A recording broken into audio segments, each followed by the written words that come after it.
Hey folks, welcome to play number one, series number one of the BadShotGamingYT Breakdown series. So we're going to go ahead and start off quickly here. His opponent right now is running a trip set. He's running what looks to me like a fake bubble screen. So essentially his outside receiver is running a go. His number two receiver here is running a hitch. His number three receiver is running the bubble fake here.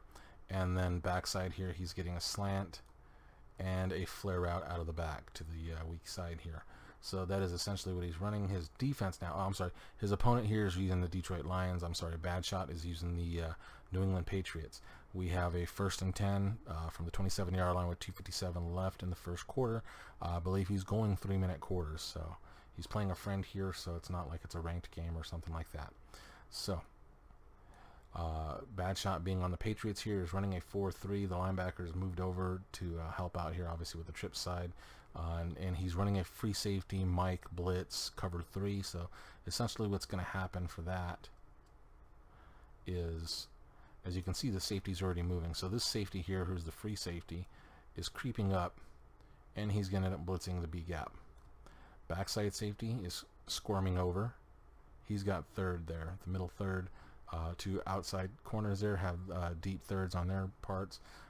This linebacker has the flat route. This linebacker has a flat route, or flat zone, excuse me. This linebacker here normally would be coming on a blitz right here with a looping defensive nose tackle here on the center. But BadShot's going to take control of him in this case. And we're still getting this loop. And you're getting an outside rush here, but BadShot's going to take control of him and keep him in a hook zone here. You're also going to get a hook zone out of your defensive tackle here.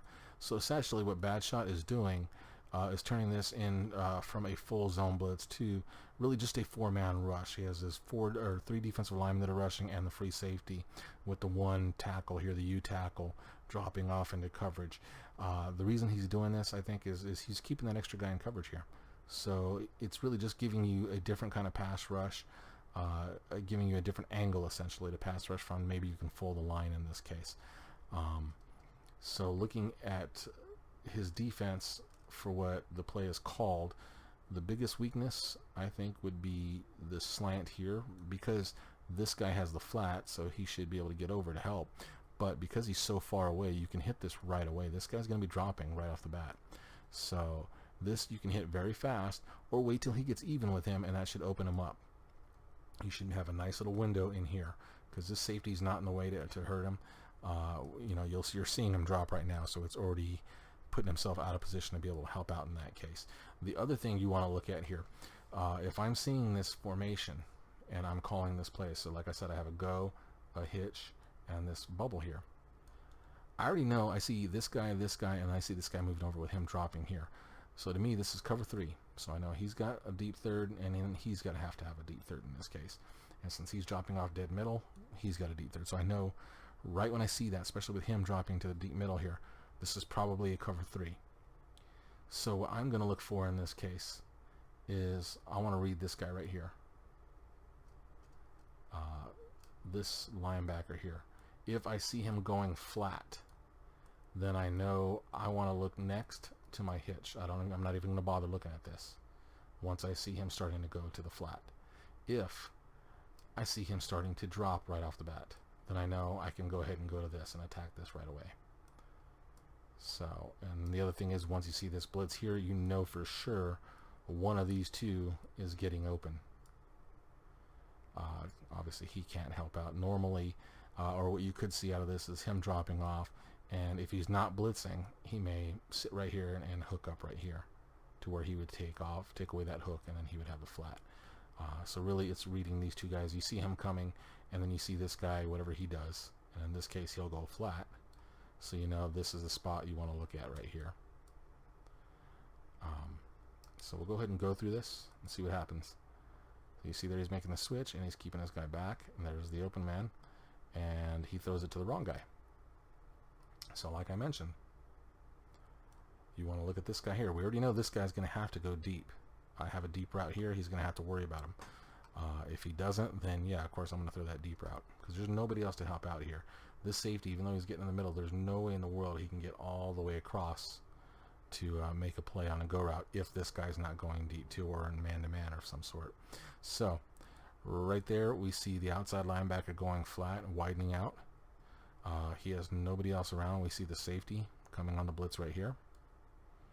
So that would tell me right away, all right, I need to hit this man right now. All right, he makes the decision to throw the bubble, and it gets crushed. All right, and for you guys, just so you guys know, if you're running this fake bubble screen, it's usually not a good play to throw the actual bubble, usually, because whether it's zone or man, if it's man, it's dead in the water. If it's a zone, it's typically dead in the water too, because you're typically always going to have somebody in the flat no matter what coverage you're in, whether it's a cover 2 or a cover 3. There's always somebody in the flat. Now cover 3, they don't always get so shallow. Sometimes they gain depth like that, but in this case here you can see him widening out. He's sitting right on it, and he makes a good play on it, obviously for a 1-yard loss. So boom boom, and there we go. So grade wise for this play, Bad Shot gets a 1 point for play success. Obviously he doesn't give up any more than 3 yards, so that's a play success. He gets a point for doing his job, because now here's the one thing, he pulls this guy off, and yeah, he's supposed to be a blitz, and so you might say, well, that's not his job. Well, this is his decision to make. He can blitz him if he wants, but if he wants to drop him off, he can do that too. He may just be getting it just for this right here, just to give him a different angle, like I said, on this blitz. So I'm giving him the point for that still, because he didn't get hurt by it. Now I will say this, if you call this play, you know you have this guy dropping off right here. So I would drop him wide and put him right about right there. So say right over the tackle, maybe even a little further outside. What that'll do is, once you get to this point right here, you'll be right here.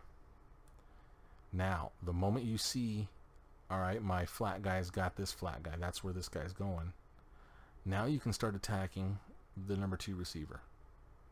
You see him going straight upfield, so he's either going to run a go, possibly a dig, or a hitch, or an out. He's running a hard-breaking route just because he's going straight upfield. That's easier to see, actually. He's not running any kind of angle like a skinny or a dig of that, a drag type dig. Okay, so you see him coming up. You can start attacking it now, and you can take away that route. So once it gets to this point, he's got him, and since you were right here, now you see it. You can attack right here and be there to intercept the ball, make an easy tackle, deflect the ball. All right, that would be my advice to him on this play. Outside of that, though, that was a very good job all around and a very good call for the offense that was called.